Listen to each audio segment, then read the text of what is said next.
Hey guys, welcome back to Hunter's Moon. And today we're going to be talking about Lidia Sobieska, the final DLC character for Tekken 7. Right off the bat, I like her design. She's more of a traditional fighter compared to the rest of the cast. She's a bit older with some muscle and a wicked scar over her eye. Lidia is the 29-year-old Prime Minister of Poland. Wow. She enters the King of the Iron Fist tournament in order to remove the Tekken forces from Poland. Her life changed after she witnessed a terrorist attack that killed her father and nearly killed her grandfather, the Prime Minister at the time. Since that day, Lidia devoted herself to rooting out the evil in Poland, making it a better place. This is where she went to law school, where she's shown to be a great prodigy. As she climbed the political ladder, she was also competing in karate tournaments, and she won 6 world championships while a member of parliament. Damn, that's a good resume to have. I like this torn between two worlds aspect of her character, where she wants to be a great politician to honor her father, but at her core, she's a dedicated martial artist who's guided by honor. Lidia's moves are based on traditional Shotokan karate. It's more realistic than the likes of the Mishimas.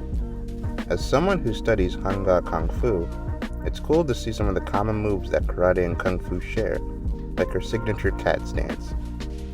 Her playstyle revolves around big damage and her stance options. Some of her moves also have a clean hit property, meaning if you're closer to an opponent, you can potentially get more damage or certain follow-ups. So in my opinion, Lidia is most dangerous close to her opponent. Her stances, when set up properly, can lead to scary mix-up, plus frames. You'll even see her switch from one stance to another. That being said, she is more of a technical fighter. She's not as pick-up and play as the last DLC character, Kunimitsu. Her stances are very punishable, if you make the right read. She is also very linear in her attacks, and is weak to sidestep left. These are some standout moves I found on her list. Her forward 4-2 has decent speed, safe on block, and will switch you into her cat foot stance on hit. You'll need to be able to slip into these stances safely, so these kinds of moves are really good. Speaking of her stances, she has 4 of them, but they're very punishable, so your best option is using them after you got a knockdown on your opponent.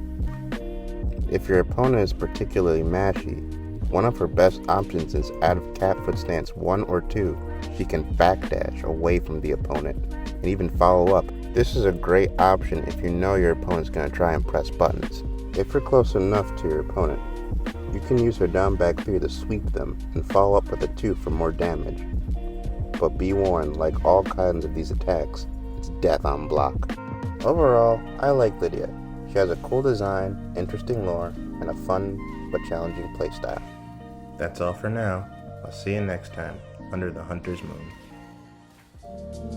Thanks for watching this video. I've got more fighting game content for Tekken, Dragon Ball FighterZ, and more. So if you don't want to miss it, be sure to hit that subscribe button. Also follow me on the socials in the description.